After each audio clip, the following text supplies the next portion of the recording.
guys, so it's early in the morning. I'm going to my friend's place to work on my turbo finally.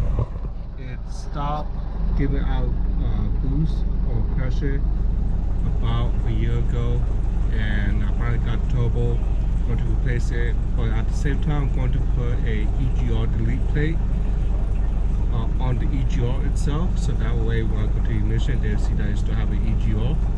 And I'm going to put a exhaust gas temp sensor. I think that's what it's called, EGT. So that way I can monitor my gas, my exhaust temperature. So yeah, I'm on the way now.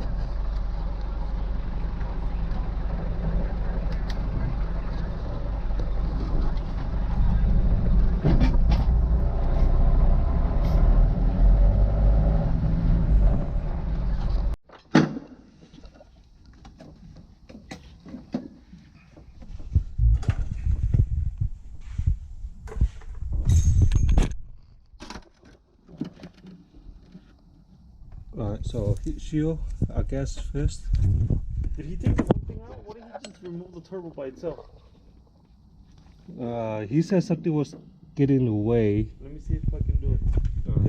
There's no point of me taking the fucking manifold off. Well, the point of taking the manifold out is so that I can tap into EGR or the EGT. Oh,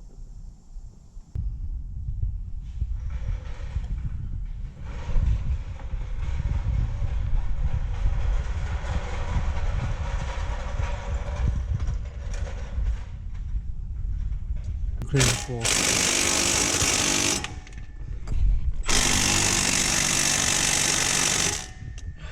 I don't have a 14 impact, the black swivel. Black swivel? Yeah, right there in the back. 14, yep. Okay, give me a second. Let me see if this.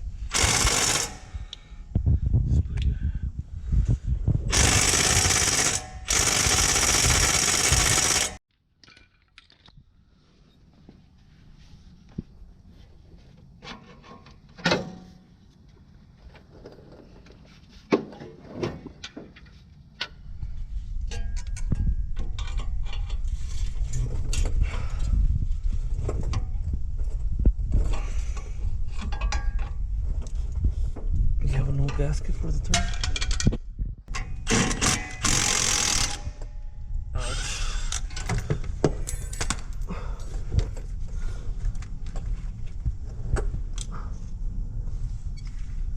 Maybe.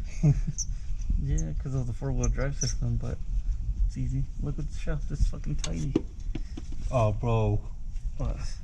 When the guy did the Cummins swap, the drive shaft is much more smaller. For real? Yeah. I'm like, look at this baby drive shaft.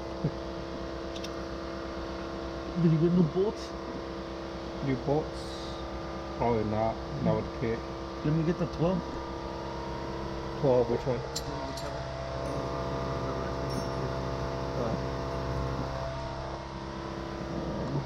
So, damn, maybe not.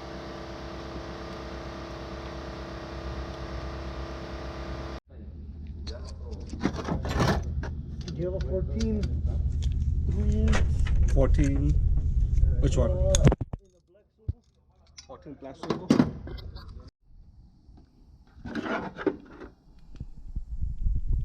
Alright, so the turbo and the manifold is off.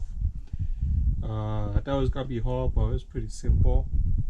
We first took off the turbo, separated the turbo, and then we work on the manifold, made it easy on us. So now that's all that's left is to put it back together, but before I do that, I'm going to tap in this EGT sensor inside the headers or the manifold, so that way I can get a reading for the EGT.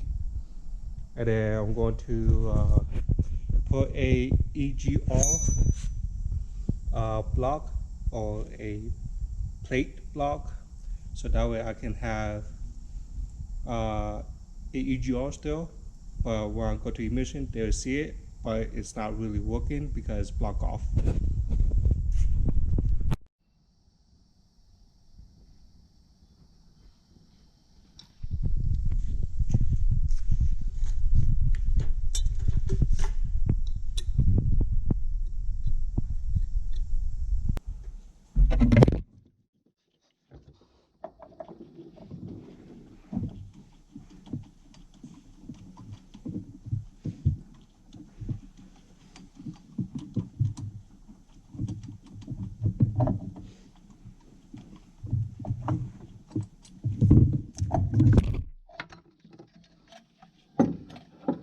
Oh, it's for that one?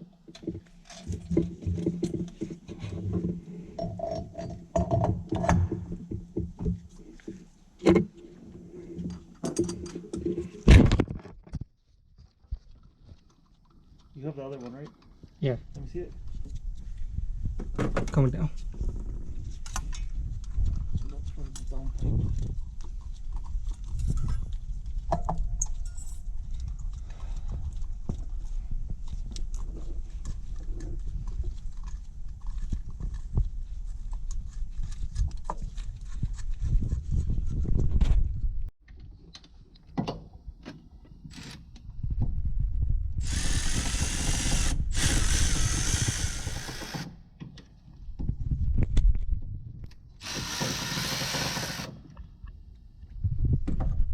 Which one are you doing?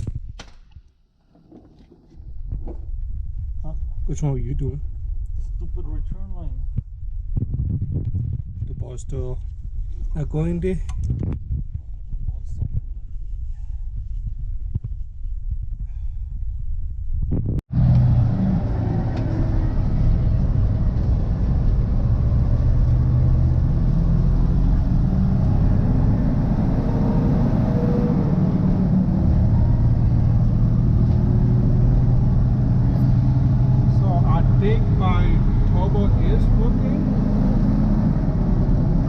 The whistle of the turbo, but the power is a lot more powerful than what it was with the turbo not working. It's not showing any boost, maybe because the vacuum is disconnected, but it feels like it has boost. I can go, I can catch all my friends over here. Before I was struggling, but it's handling easy. I'm going to take a look underneath and see maybe there's a vacuum line that's disconnected and go from there. Okay, in a test run, I tried to figure out the vacuum lines for my boost, and I still haven't figured it out. But there was a vacuum line that was disconnected from the actuator, the turbo actuator, and so I put that on. It connects to my boost controller. Maybe my boost controller was working, so I do a test run with the boost controller off. So my boost controller is down there. So I'm going to go around this corner and turn on the boost controller and see if it will make any difference. It says that it's raining, but I'm going to go come easy so I won't slip and slide. Alright, turn on the controller.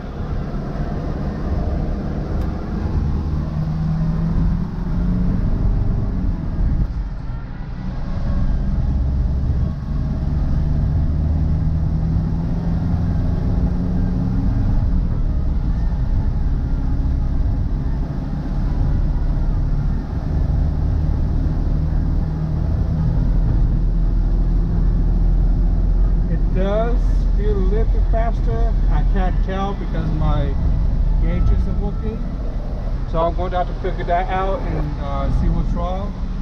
But overall, I'm satisfied. My boost is finally working, my turbo is finally working. The only thing that is my gauge. So yeah, or online at mountainhighflights.com. Thank you.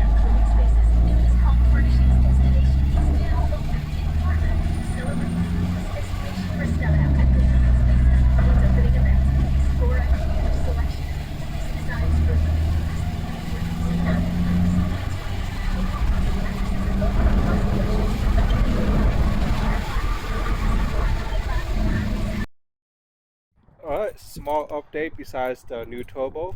I did put a short exhaust pipe running from turbo, and coming out down here is side dump, they call it, and it sounds much more cleaner, meaner, angrier.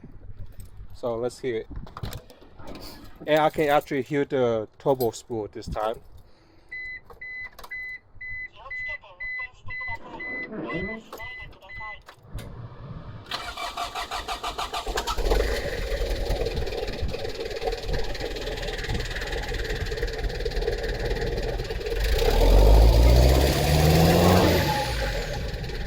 I'm not sure if you guys can hear on the video, but that spool